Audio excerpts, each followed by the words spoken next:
ଆପଣମାନଙ୍କୁ ମୁଁ ଆଜି ଆପଣମାନଙ୍କୁ ଗୋଟେ ଭଲ ଜିନିଷ ଦେଖେଇବି। ସେଇଟା ସମସ୍ତଙ୍କର ପସନ୍ଦ ଆଉ ସେଇଟା ଖରା ଦିନେ ବେଶୀ ଖାଇବାକୁ ଇଚ୍ଛା ହୁଏ। ସେ ହେଉଛି ପଖାଳ ଭାତ ସାଙ୍ଗରେ ଆଚ୍ଛା ଦେଖନ୍ତୁ ଇଏ କ'ଣ, ଇଏ ହେଉଛି ଶାଗ। ଏଇ ଶାଗ ଆପଣମାନେ କେମିତି ଖାଇଛନ୍ତି ଜାଣିଛନ୍ତି? ଏଇଟା ହେଉଛି ଖଡ଼ା ଶାଗ।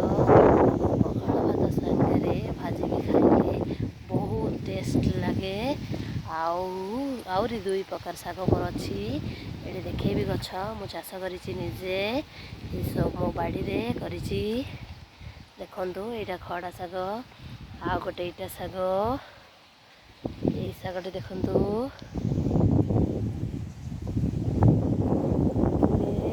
ଏଟାକୁ କହନ୍ତି ବମ୍ବେଇ ଶାଗ। ତାର ପତ୍ର କେତେ ବଡ଼ ବଡ଼ ଦେଖନ୍ତୁ। ଏଇ ପତ୍ର ଖାଲି ତୋଳିକି ଖିଆଯିବ।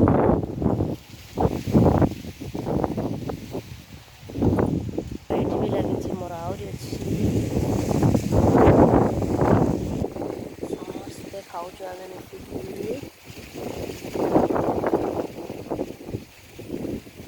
ଗଛରେ ଖାଲି ପାଣି ଦେବାକୁ ପଡ଼ୁଛି। ଫାଷ୍ଟ ଗଛ ଲଗେଇ ସାରିଲା ପରେ ଏବେ ଖାଲି ପାଣି ଦିଆଯାଉଛି।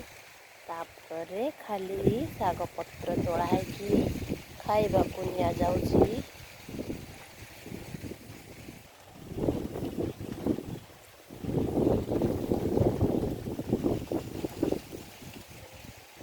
ଦେଖନ୍ତୁ ମୋର ଆଜି ଶାଗ ଦେଖିବେ ଆଉ କେତେ ଭଲ ଭଲ ଗଛ ଲଗେଇଛି। ସେମାନେ ସବୁ ଅଲରେଡ଼ି ଫଳ ଆସିଲାଣି। ମୁଁ ଆପଣଙ୍କୁ ଦେଖେଇବି। ଆଜି ସନ୍ଧ୍ୟାବେଳେ ଯେତେବେଳେ ମିଳିବ ତାହା ବି ଦେଖେଇବି କେମିତି ମୋର ସବୁ ବାଡ଼ିରେ ଜହ୍ନି ଗଛ ଲଗେଇଛି, କାକୁଡ଼ି ଗଛ ଲଗେଇଛି। ଆଉ ମୋର ଶାଗ ଦେଖନ୍ତୁ କେତେ ସୁନ୍ଦର ଭାବରେ ହେଇଛି। ଆଉ ୟାକୁ ପତ୍ର ନେଇକି ମୁଁ ଖାଉଛି। ଆଉ ଏବେ ପତ୍ର ତୋଳିଥାନ୍ତି, ଆଉ ଟିକେ ପରେ ତୋଳିବି।